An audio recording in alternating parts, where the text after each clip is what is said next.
doing? Are we on? No, we're not on. Hold on a second. Okay. Hey, Henry. There's nothing on. It's not recording.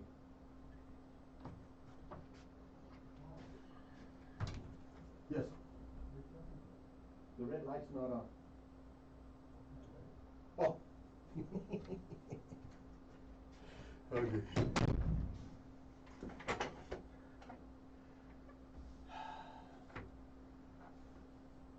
So he says it's not ready yet. He's coming. It's okay. It's good to see you, my friend. Yes, how you do? You're in Oregon, huh? It's been busy. There's a lot been going on here with my tribe. There's a lot of healing, a lot of people shifting. Go ahead. Good morning. Thank you for joining us and welcome to KUHS, the stream on Melody Drive. You are watching the Weekend Boost. I am Paul Lane, the host of the show. Today on our show, we're having a guest that we've had a couple of times before. Actually, he's an inspiration to me. He's a friend of mine, and he's someone that I met just by chance. Walked up, and we just kind of connected, and he's been my friend ever since. So we're going to get into that, talk to Chris Liagino in just a moment. But I want to just talk about a couple of books from past guests that we've had on the show. Amber Stevens wrote the book Food, Feelings, and Freedom. If you are having some weight issues, if you're having some emotional eating issues, fantastic book to look at. Amor Interne, Love Legacy. Kimberly Sanchez Cawthorn actually wrote this book. Funny enough, I sold her and her husband a hot tub about 10 years ago. So that was pretty funny. Wrong book. Donna Denome. Oh my gosh. Chris, I think you might know Donna. Donna's been on our show once or twice. As you feel, so you heal. She's also written a book called 8 Keys to Wholeness, True Wisdom. She's a very prolific author, and I definitely want to get her back on the show here soon. And with that, we're going to go ahead and get started. Folks, again, thank you for joining us. My guest, Chris Liagino, has a very, very strong and long resume. And I'm just going to go ahead and have him just introduce himself and talk a little bit about his background before we get started. And with that, Chris, welcome. Thank you for joining us. Thank you, Paul. Thank you for having me. Good to see you again, buddy. Yes, nice to see you. Let's see. Let's start early on. My father was in the Air Force, and I lived in Europe for 4 years when I was a kid, including 2 years in England. And that's when I started getting interested sort of in a lot of the mysteries of life, because visiting a lot of the castles and old places and things like that that had ghosts and stuff, you would actually feel them or experience them. And so at age 7 to 9, I started being interested in reading about things like this, and then it just kind of propelled from there. By the time I was 12, I was living back in the States by then. My mom handed me a copy of Illusions by Richard Bach, and then the concepts in that kind of took me even more. Fast forward that into college, I was going to Georgia Tech for my undergraduate, and I was working in a center that had all kinds of classes and workshops and retreats. So anything from, the initial interest was astral projection. So astral projection, and then we would talk about ascension, we would talk about parallel universes, or parallel dimensions rather, life and death, reincarnation, pretty much the whole gamut of stuff. This was when I was still in my 20s. Moving forward from then, I had decided that I wanted to help people, so then I learned how to access the Akashic Records back when I was about 27. Then I went on to get psychology background and coaching background. I've worked in Japan at a healing and practical mystery school in Tokyo for about, off and on for 3 years. I'd visit for about a week to 3 weeks and see clients and students there. I've traveled all over the world, a lot of times looking for other mystics to have different experiences, meditating, taking classes, that kind of thing. But I also work with clients and students internationally as well. And now I'm up in Oregon, working with people up here. I'm doing some healing work as well as some teaching and helping a variety of people. Very cool. Yeah. Recently, I've seen a lot of your posts on Facebook, and you've been able to help some people, some police officers specifically. I remember you telling a story recently. Tell me a little bit about that. Yeah, that's kind of behind the scenes. So I'm going to tell you a little bit, but I'm not going to give you like names and all that kind of stuff. Basically, what has happened is one of my friends actually works for the police, and so then I just kind of came in with that. So I've been helping them individually, just chatting with them, answering questions, helping them learn sort of healing techniques. And actually, we could go through some techniques towards the end of our, like if people want to have some techniques that are going to help them in our lives. So yeah, it's been really interesting because you wouldn't think, I mean, my father was a police officer, so I know firsthand what this is like. I mean, they're usually pretty, what you see is what you get. They don't believe in any of this stuff. In fact, they'll make fun of it. And what has happened on a couple of these occasions when a few of these people have gotten hurt, they've ended up in the hospital. And what you can start doing if you're able to chat with people while they're like in a coma state, you can chat with their spirit. You can tell them that you can play with electronics. So for several of these guys, I said, look, if you want to show that your relatives, your wife, your kids, whatever, that you're okay, go and play with electronics. So they played with like cell phones, TVs, lights. One guy was microwave, clocks, whatever, anything that's electronic. One guy was actually, yeah, it's a little humorous. One guy was actually playing with the police radio and the sirens for his partner, and the partner just kind of said out loud, he's like, look, if you don't straighten up, I'm going to put a pink tutu on you in the hospital, and everybody's going to see it. And so then he just kind of quit. Because he would do it. But yeah, I've been doing stuff like that sort of behind the scenes, and she actually helps them with other stuff. She helps them with like cases and things like that, but has also given them messages, from like loved ones and things like that. So yeah, that's progressing. Mm-hmm. It's been interesting. Very cool. One of the things that we had talked about on the show was, I'm really on the way here. I just kept thinking about this, and a lot of people have never heard of or comprehend or even grasped the word Akashic Records. Can we talk a little bit about that, just in the initial? Tell me a little bit about what is the Akashic Records and how can I find them? Well, let's see. It's a recording label that started in the 60s. No, I'm just kidding. Although that would be a good name, wouldn't it? Well, yes, it would. Records. And it sounds like it should start in the 60s with the peace movement. Hey, okay. Akashic, the word Akashic or Akasha, it can mean like hidden repository or secret library, right? And if you translate it into English. And so look at it like sort of the original internet, the original World Wide Web, right? So everything that we do gets pretty much recorded so that if we have the techniques, say if we go into a pre-conscious state, a more meditative state, then we're able to access this information. And so a lot of people have used it throughout history to help people individually or collectively. For all kinds of things. I'll go into it to help people see like where they've got conflict going on, where they need some clarity. They might want to know sort of like different lifetimes to see what they can use now from those lifetimes. And what happens is you can learn the techniques for going into it. I learned back in, I believe it was like 91. You can learn the techniques for going into it, but what happens is as we start shifting, if we're dedicated to a spiritual path, it starts with wanting to know ourselves, and you start releasing conflict, and as you release conflict, you start shifting into these other layers of consciousness. And what happens is a lot of these abilities and gifts, they just start naturally coming. They're automatically just kind of start showing up. So as you shift from self-realization into enlightenment, into illumination, you're going to have other gifts that are going to show up, and you're going to be prompted in a variety of ways to use them. So you can learn the techniques and go into the Akashic Records to help yourself and help others. And also, if you're just dedicated to your spiritual path, this stuff's going to come to you anyway. Mm-hmm. It's just going to come to you. Mm-hmm. So.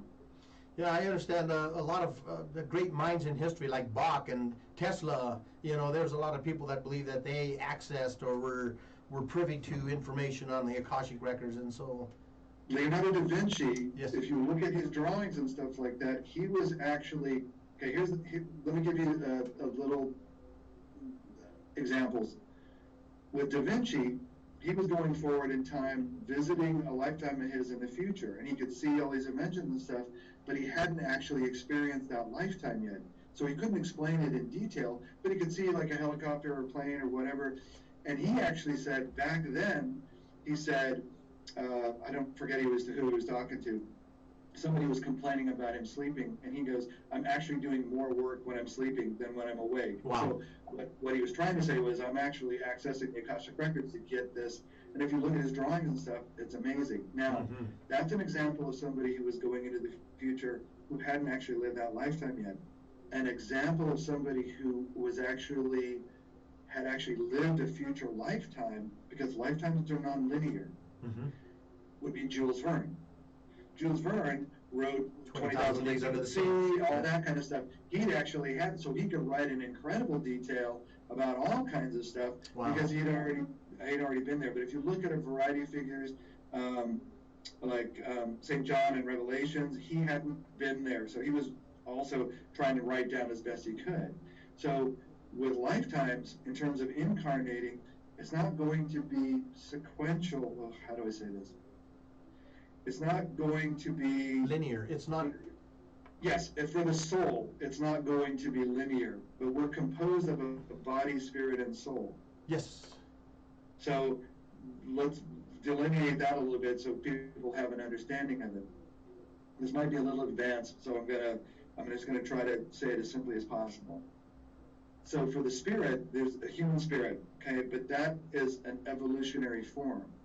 So imagine like the first cells coming together and then it forming like mineral, plant, animal, and the consciousness that's left over after something has died, that's like the spirit, right? It's an evolutionary form. It keeps going up the chain until it becomes a human spirit, and then it keeps incarnating, okay?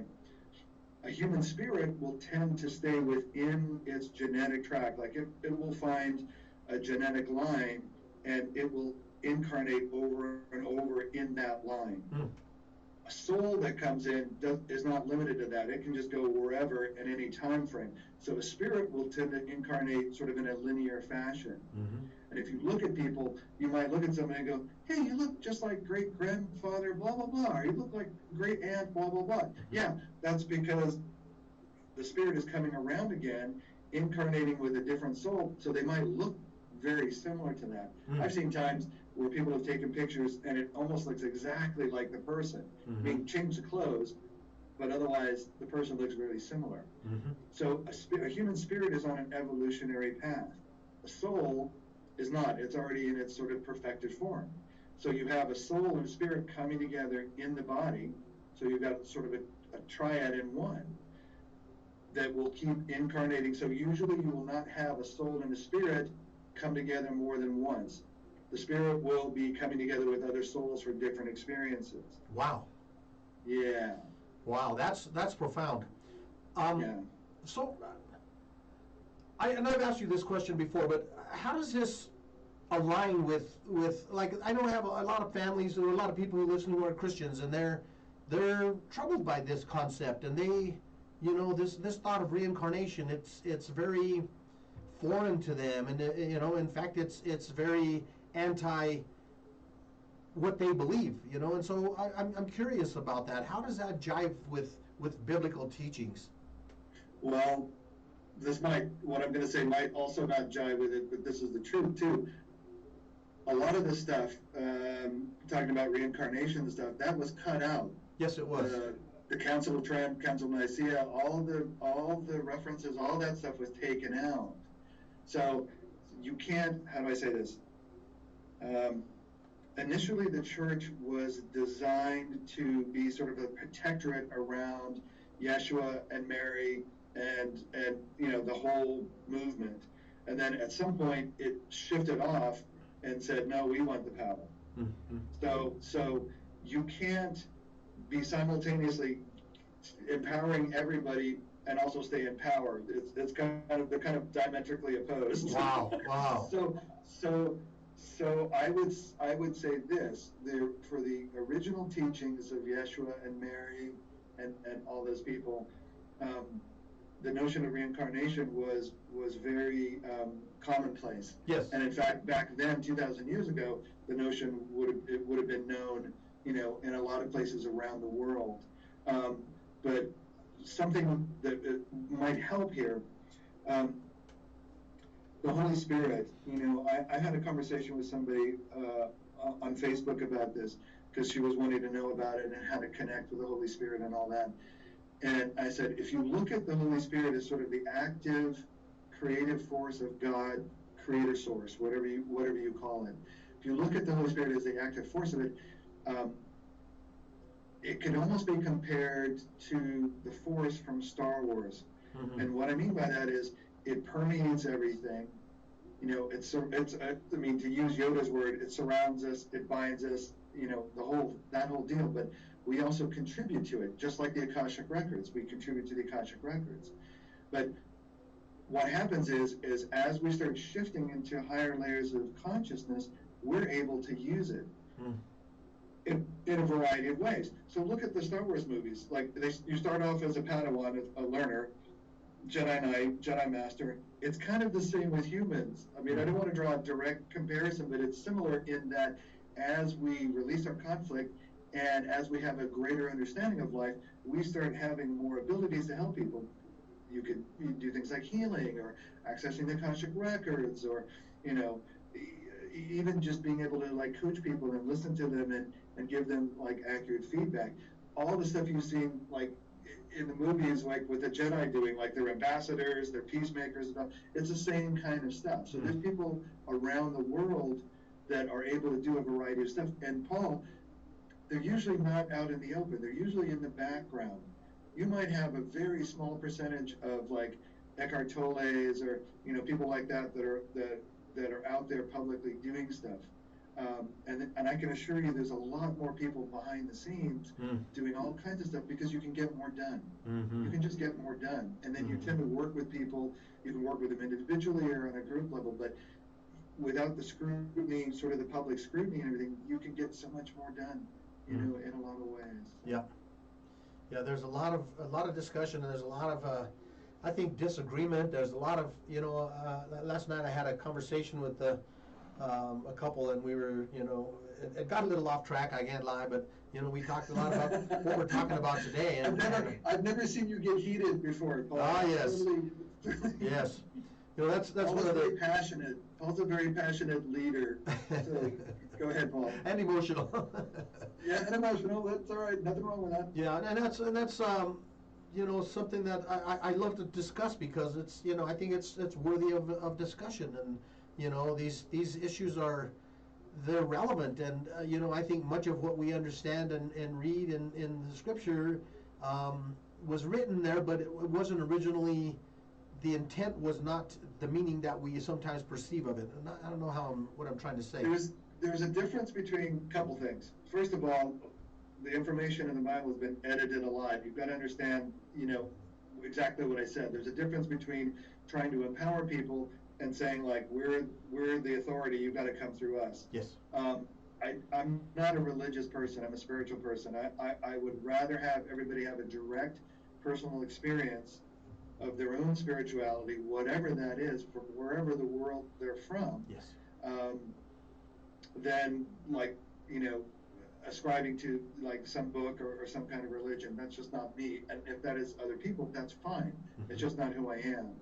Mm-hmm. And I started off, I was a Catholic, I was even a choir kid, I was doing all that kind of stuff. I was we were living in Germany, I was an altar boy for a little while. But really, by the time high school, college came around, I just had too many questions. I remember even in 4th grade, I was asking all kinds of questions, and I was not getting a straight answer from the people, and it didn't make sense to me. And I'm like, wait, I'm only 10 years old.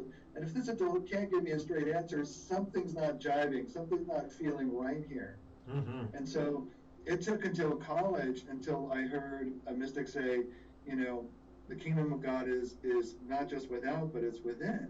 It's at hand. And then I'm like, then I started exploring. Then I was like, reading the books, taking the classes, looking for people to talk to. And the feeling is there has to be sort of an ignition.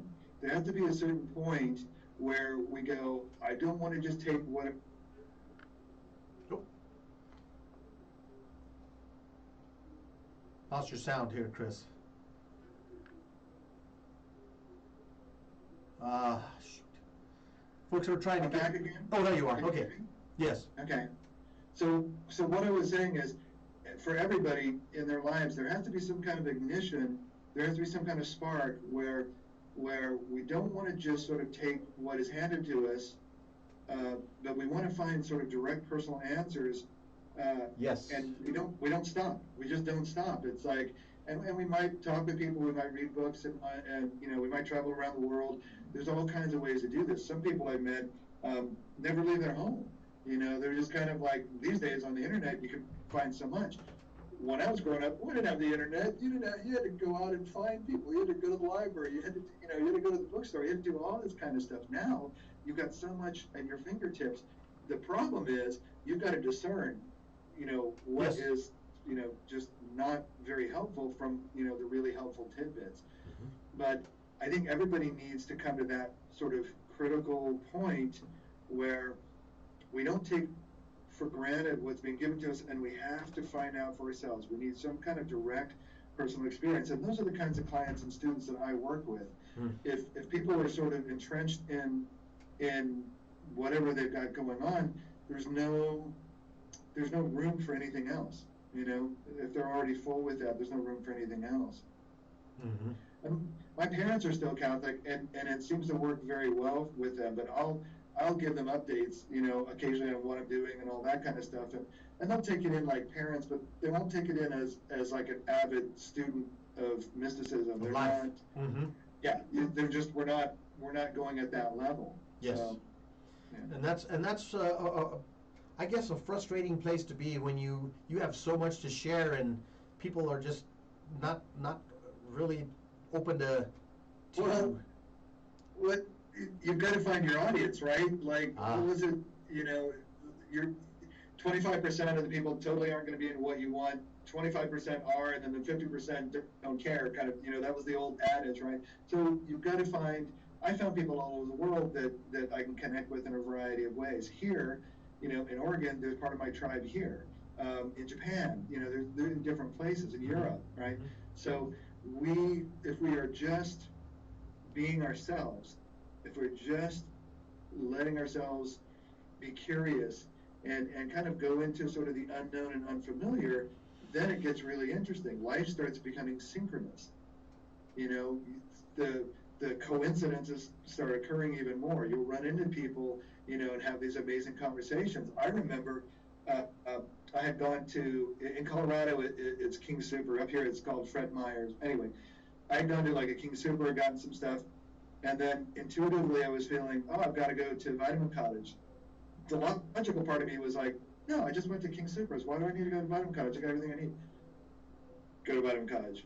No, I've got all this other stuff to do. I don't want to do it. Go to Vitamin Cottage. Okay, go to Vitamin Cottage. Meet a woman there who had cancer.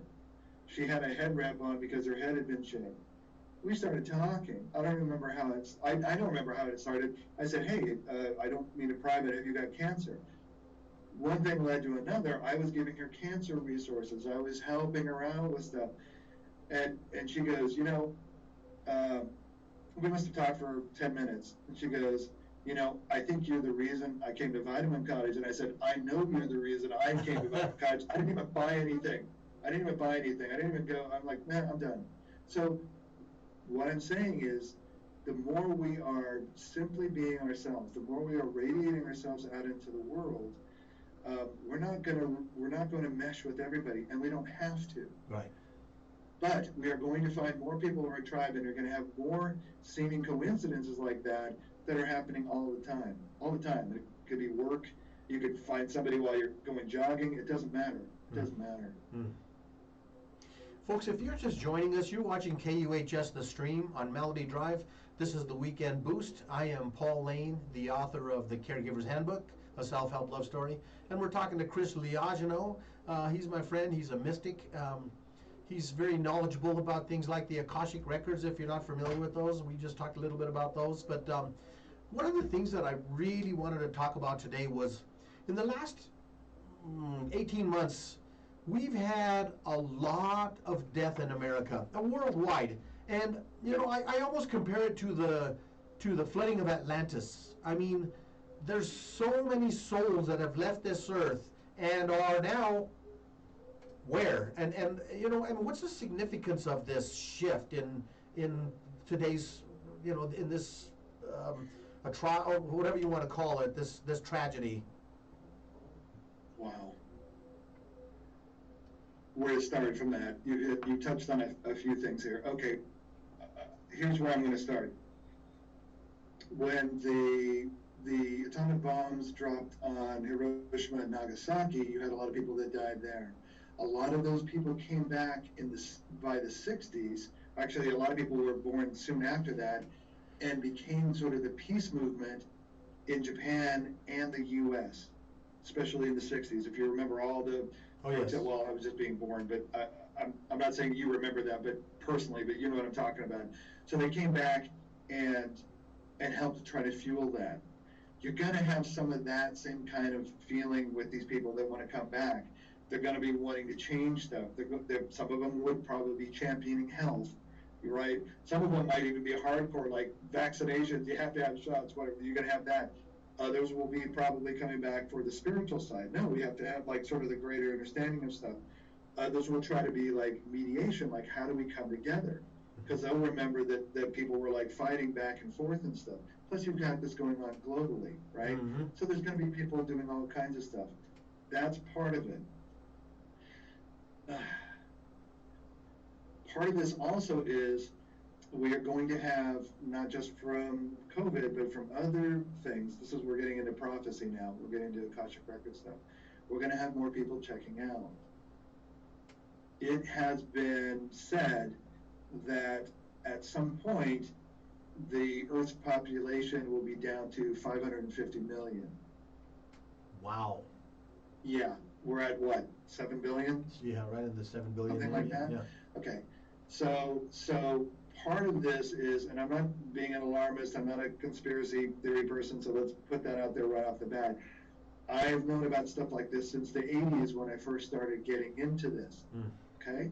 So you're gonna have a combination of stuff. COVID is likely to continue on for a while. If you look at the developing countries, I was looking at a map the other day. So Central America, places in South America, the Middle East, Africa, they're gonna have this going on for a while, because you can't get to all these places with vaccinations and all this stuff. So if you look at a lot of the so-called developed countries, this year, you'll have the bulk of it, of this current wave ending this year, 2021. For the developing countries, they weren't saying, they were predicting more like ending in 2022. But we've got like another wave coming in 2024. The upside of that is we already have all the protocols in place. People know how to wear masks, you know what I'm saying? You know how to do hand sanitize, you know all that kind of stuff because we've been through this. But in a lot of the developing countries, come on, like you're going to have one wave that sort of melts into the other wave, okay? So you have people checking out from that. Let's take a look at things like the wars. We're going to continue to have political, religious, corporate wars, you know, for gain.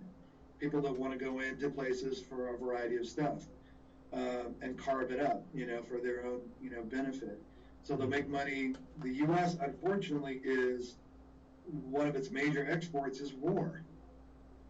We've got any of the corporations that create weapons, they're making money. Then anybody who goes in and gets whatever the gain is from that country, whether it's oil or opium or whatever, you've got that going on. Then you've got anybody who gets money from reparations, you know, or one big contracts like Halliburton did, you know, for going into Iraq. So unfortunately, like America has realized that a lot of their gains is through war. They would rather just create a scenario where they have war because they make a lot of money that way.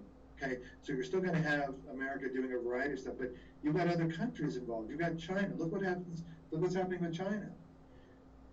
China is likely going to overtake Hong Kong. You can see the human rights eroding away there. They're also, going to make a play for Taiwan. So you've got them that China's going to expand over, more area there. Look what Russia's doing.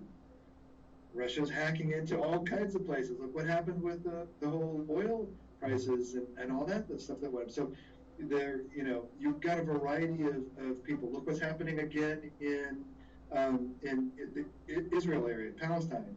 You have the Palestinians versus the Israelis. That's been going on for so long, right? So there's certain signs that I look for around the world to see how this is going to get escalated. So you've got the wars going on, but you also have things like the water. Water is getting to be a pretty big commodity. So in some of these places, you're not going to have enough water. So as you've got to watch for stuff like that. I don't know if you know this, but like the reservoirs in like Lake Powell and Lake Mead, they're down to like 37 and 34%.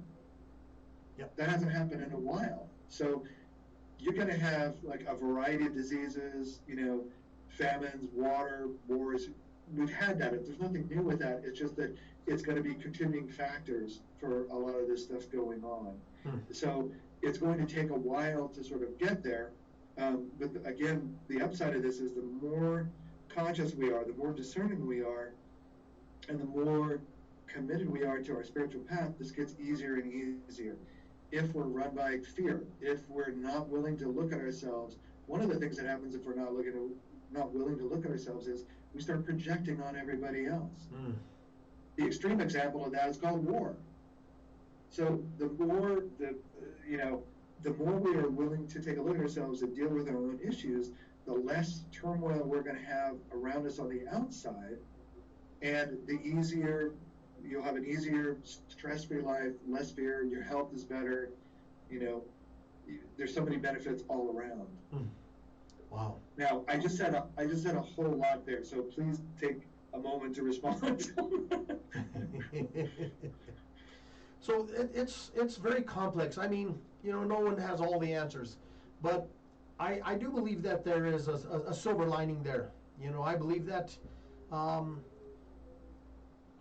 I don't believe that, like you, that spirit or that soul is an energy that, even though there's the death of the flesh of that human being, that energy lives on. It exists. It's present. I wanted to, earlier you talked about, you mentioned Eckhart Tolle, one of my favorite authors. I just love Eckhart Tolle's teachings about this great awakening, this new earth. What's your thoughts of that concept of a new earth? Say a little bit more, not for me, but for your audience, so they know what's going on. So there's this, and it's been going on for years. There's a school of thought, or there's I don't know, you call it a mentality, that there's this great awakening taking place worldwide. It's not just in America, and it's a level of consciousness that's not been reached before, and I like to call it presence.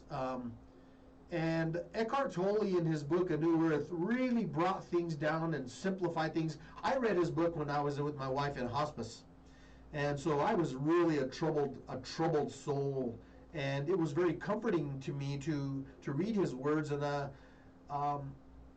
this new earth, or this new awakening or consciousness, I believe is going to bring a level of harmony. And maybe I'm an idealist, but I'd like to think that this new consciousness is going to be beneficial for mankind, and I'm excited about it. Yes. I hope that was a okay answer. No, that was a good lead-in. That was pretty good, Paul. Good. Okay. The Akashic records are showing 2020 to 2026. It's a period of how would I accurately describe this? I would say that it's a period where things are being shaken up so that we're sort of we're in the mode of either wanting to take a look at ourselves and resolve things, or you're going to go the other side and just want to stick your head in the sand and go into denial, okay? So you've got, come on, if you've been on Facebook over the past year, you can see like a lot of this kind of stuff. People will be going like head to head, you know, with whatever they want to say. And part of this is if you're not willing to see yourself, you're going to look for ways to feel personally powerful. And one of the ways to do that is to be right over others, okay? If you've ever been in a relationship, anybody has been in a relationship, you know what that's like. By the time you get in an argument, it's like, who's better, who's more right? You said this, no, it's this, no, it's right. Everybody knows what this is like, okay? Yes. So 2020 to 2026, that's a period. 2026 to 2036, it's kind of more some of the same stuff that's going on, but it's also sort of an adjustment to what has been going on. So let's put this in the context of what we're talking about, awakening. I was once told that humans are at their best when things are at their worst. And there can be a truth to that, because you can kind of float to the surface. If you're seeing, you know, all kinds of stuff that are going around, look what's happened over the last couple of years. We've seen some amazing leaders we've seen some not so amazing leaders, but we've seen some. Sorry, I'm not gonna mention he who will not be named. But you've seen some amazing people kind of come to the surface just naturally, because that's where they're at. That's who they are. Okay, so it doesn't matter if it's like politically or with the environment, you know, your community, and of all ages. You're seeing people come out in a lot of ways. So that's part of what's happening. Part of what's also happening is what I'm saying, like if we're willing to release our conflict, you will start, how do I say this? You don't have to wait for some sort of great cataclysmic event to then instigate you to make some changes in your life. If you realize this is happening, the people I know, they're already making the changes. They're already looking for ways to find out what's going on internally, how is that playing out externally, how can I help other people? How can I, like yourself, you've got a radio show, or maybe somebody's a teacher, or maybe somebody even just reads stories to kids at the library, whatever.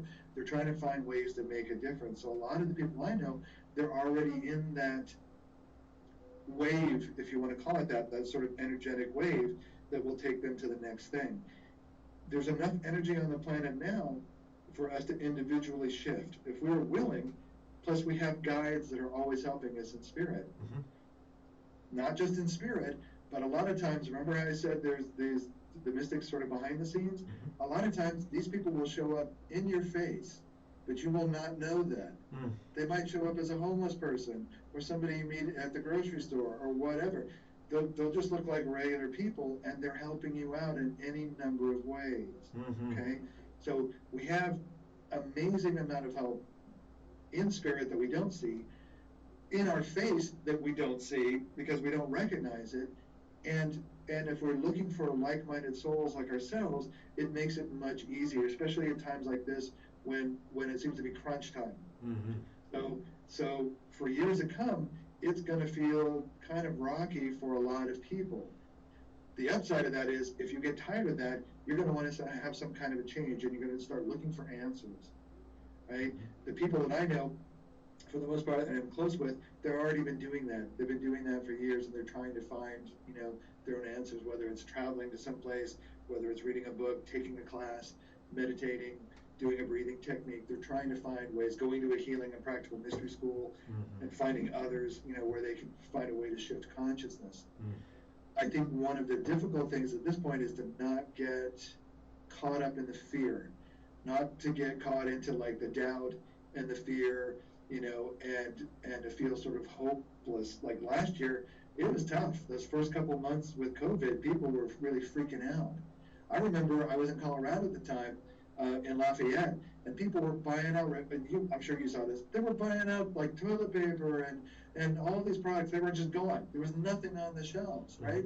And now it's like, even if it happens again, I doubt you're going to have a rush like that, because we've already been through it once. So part of this is sort of acclimating to the shifting times. And part of it is really a wake-up call, like, are you really sincere, about your path, you really want to have change. And a big part of that is, can we go into sort of the unknown and unfamiliar? If we're always sticking with what's known and familiar, we can't really change. It's like being in a circle. You're kind of in a rut. If you do what you've always done, you'll get what you always got. Yeah, exactly. Yeah. Like, yeah. And for some people, that's what they want. They just, even if they're stuck in a horrible situation, at least it's known. At least it's familiar. And when I've coached people who have been victims of things like domestic abuse, a lot of times they will stay in that situation because at least it's familiar, right? As opposed to making some kind of change. Yes.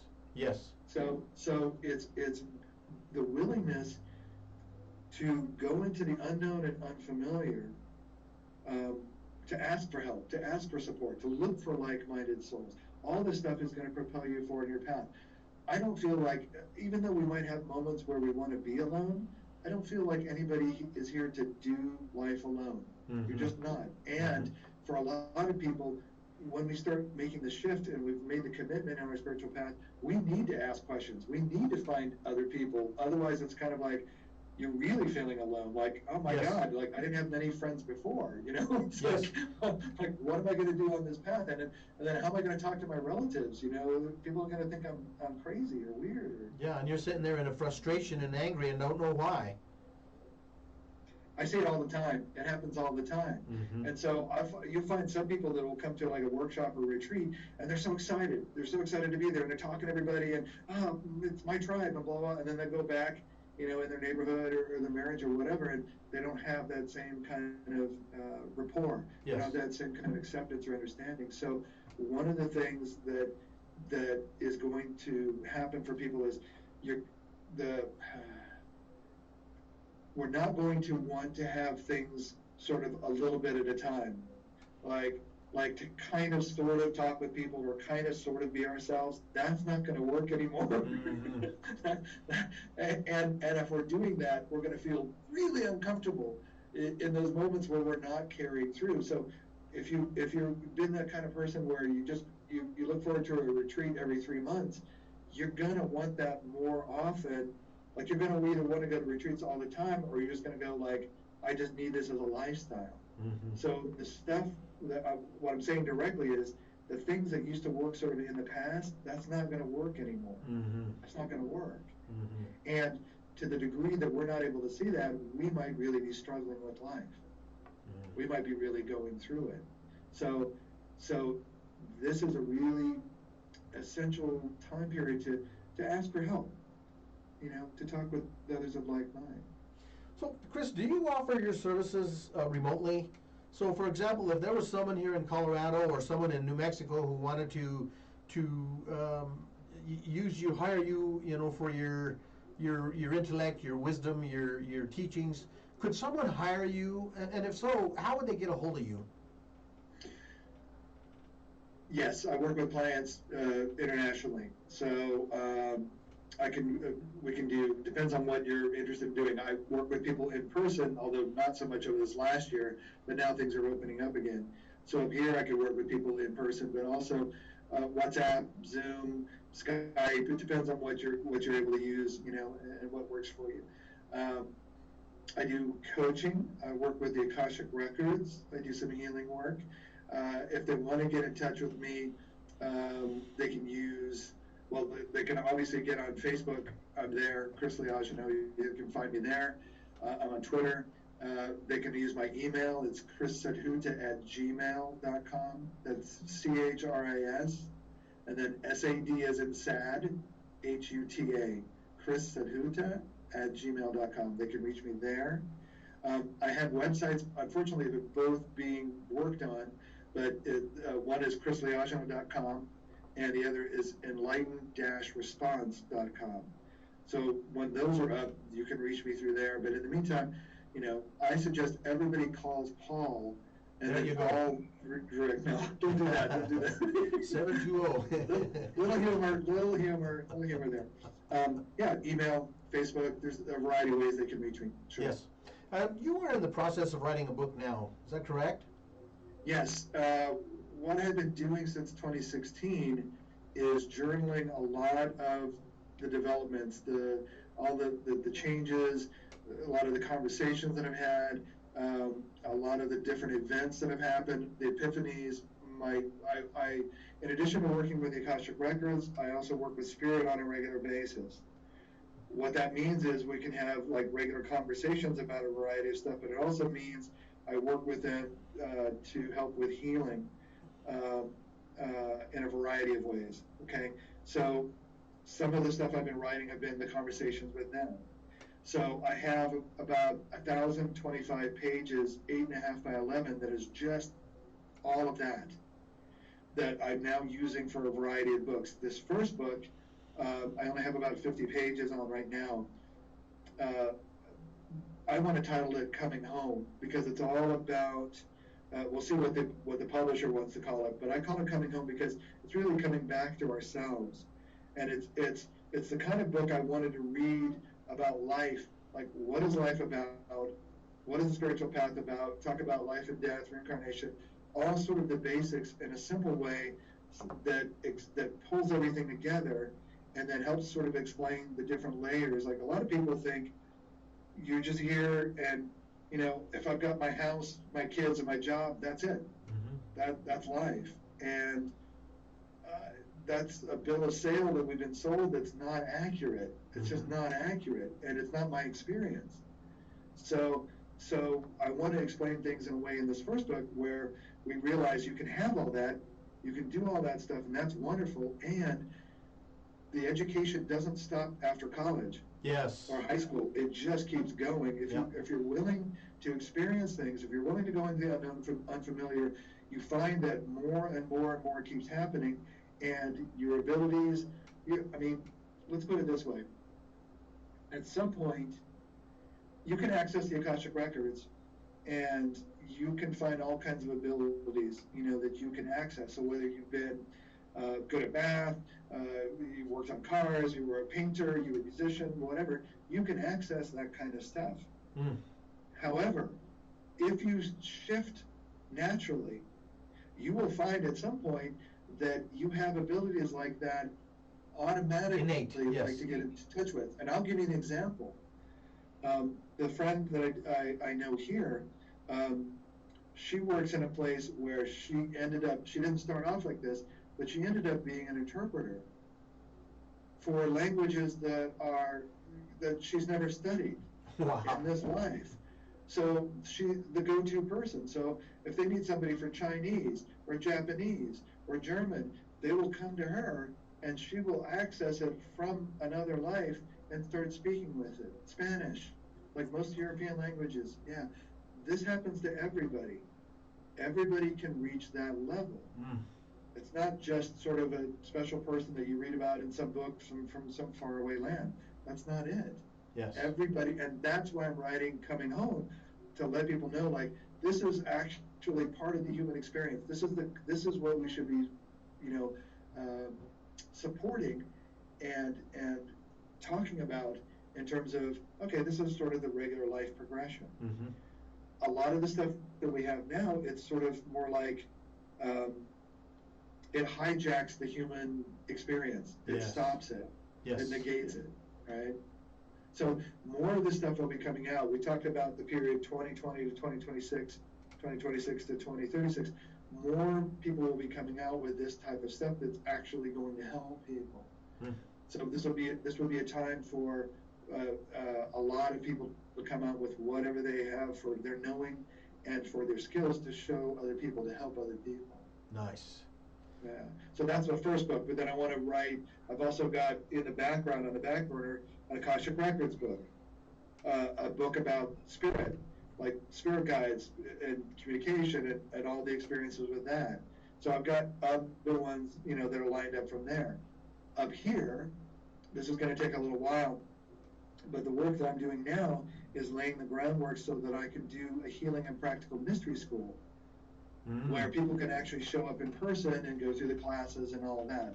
But I want to be able to do some online stuff as well, because a lot of people, they're not in a place where they can, you know, find something like this or go to something like this, right? So it would be helpful to have it online. Wow. Yeah. Very cool. So for the novice who's watching the program today and has gotten, intrigued listening to you talk today, where can they go? Where can they go to get answers, or where can they turn for more information? If someone's really hungering for this awakening, or to understand the Akashic records, or someone wants to learn about meditation, what are some of the good resources that you would direct someone at this time? Well, let's start with you. Where do you go when you want to find out stuff? I go to you. Hey, about 5 years ago, when I was on a trek and I was looking into going into meditation, and we had extensive conversations on that, and I went on some journey. I had a desire to learn this, and so I learned transcendental meditation. But you recommended a book to me, and it was Soho, and we talked about gibberish meditation. We talked about you and I. And I got the book, and oh my gosh, it was so enlightening and so informative. And so I guess if someone would ask me that, I would say the first thing I would learn is to meditate.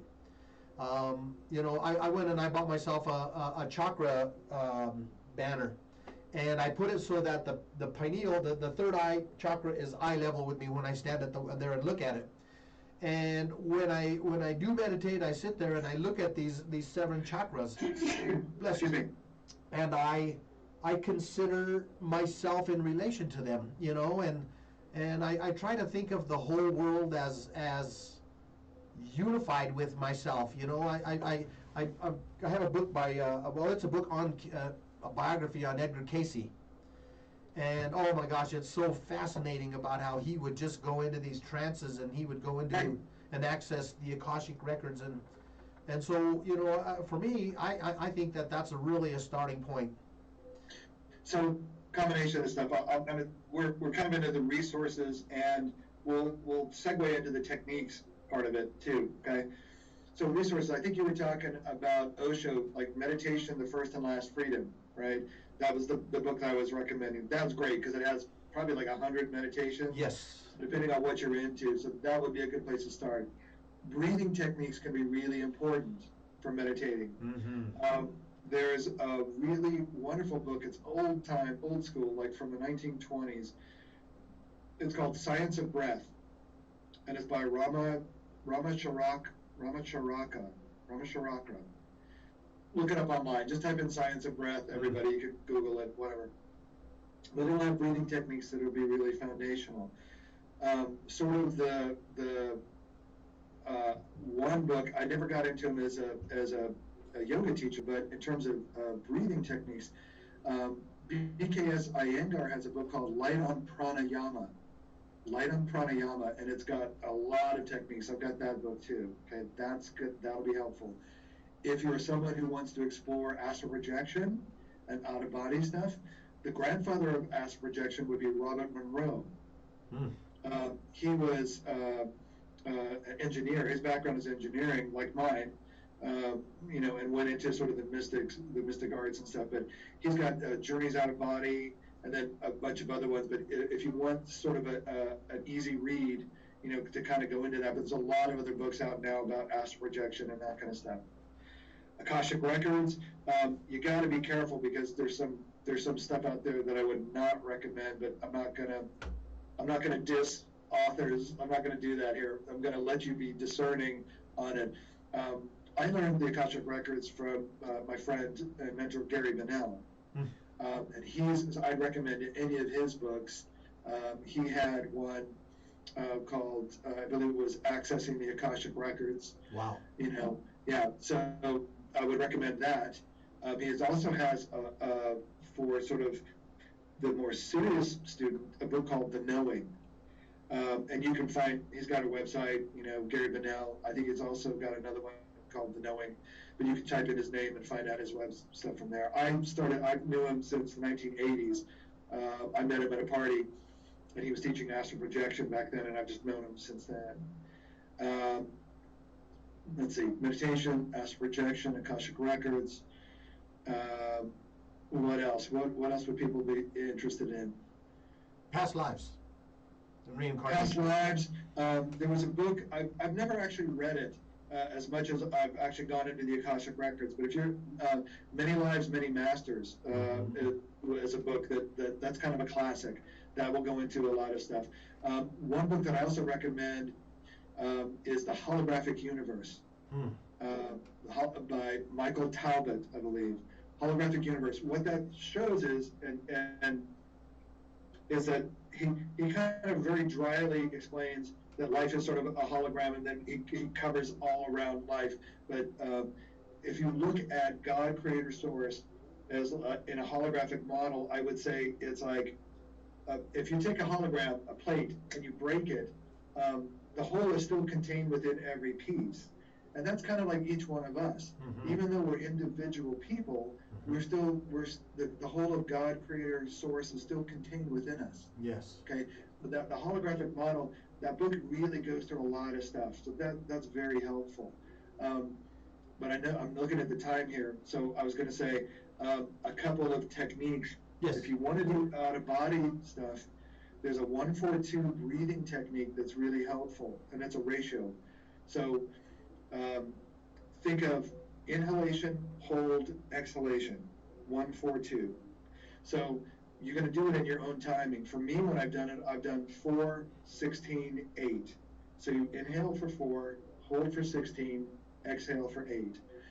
That's sort of a natural technique that will help you go out of body. But another way to do it is, you mentioned chakras earlier. Yes. You can imagine the chakra colors. So red while you're laying down, but don't do it when you're used to falling asleep, otherwise you're just going to go to sleep. Try to find a time a little bit beforehand where you're still more awake. You go through the chakra colors, which would be red, orange, yellow, green, light blue like sky blue, indigo blue, purple, and then white. Okay? If you spend a little bit of time just seeing those colors around your body, like you're suffusing that, that's also another way to naturally go out of body. Okay? Or meditating. If you want a simple technique, use a 7-1-7 breath. That's inhale for 7, hold for 1, exhale for 7. So especially if you're just starting out with meditating, that's an easy one to do. That you can just that will naturally kind of take you into a softer space. There's always more techniques, but I'm noticing the time. I wasn't sure if you wanted to say anything. Yeah, gosh, I could talk to you for hours, Chris. I just love listening to your insight, and your experience is so valuable. I think that the world needs people like you, and Chris, you've been an inspiration from the day I met you, and I'm so grateful to have you as a friend. And Paul, I'm so grateful for your show because you get to highlight all these people. Plus, you've got your own wisdom too, So I want to encourage you to come out with that even more. Are you writing anything else, or are you getting out there and doing speaking and stuff? Because I know you as a leader, I know you as a healer, and you're a community person. So what are you actually doing? Well, we haven't talked in a while. You haven't talked in a while, so this is a sincere question. Honestly, I've been obsessed with the treehouse in my backyard. Yeah, I saw a picture on Facebook. This afternoon, I'm going to see my granddaughter for the first time in 19 months. She's going to come over, and my wife and me, Dee, we've been working day and night just in the yard, and that's just been really our complete occupation. Our days and nights, and it's been very rewarding because we can sit back, and last night I was sitting there looking at the fruits of our labor, and that's really where I've been focusing. But like my last show, my guest was unable to make it, and so I did a talk about awakening the sleeping giant. So I did that. I had been blogging, and I'm terrible at it. I'm not consistent, and it's a big fault of mine. But I really think that's why I want to encourage you to get out there, because you're one of those people I'm talking about. Like we're in the same tribe, buddy. Like so whether you're doing public speaking of some kind, whether you're doing a radio show like this, I would think you would be in demand, and especially you and I talked about this, with youth. Yes. They're really looking for somebody to understand this kind of stuff and to talk to. So whether you're telling stories, whether you're giving them personal encouragement, you're great at stuff like that. And I love it, and that's a good inspiration too, Chris. So I will definitely, I'm going to put that on my list of considerations. I always mentor young people, always have. But, yes. I think doing it on a grand scale might be a little bit more useful to society at large. Folks, we are about out of time. I'm so sorry that we weren't able to go on.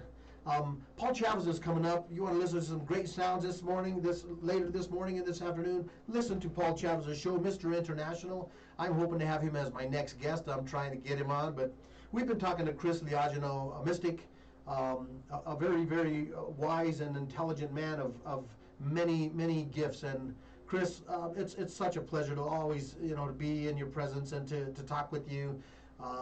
And I'm so grateful to have had you on the show today. Thanks, Paul. Thanks for doing everything you do. All right. Thank you all. Have a wonderful day, folks. You've been watching the Weekend Boost. Thank you for watching.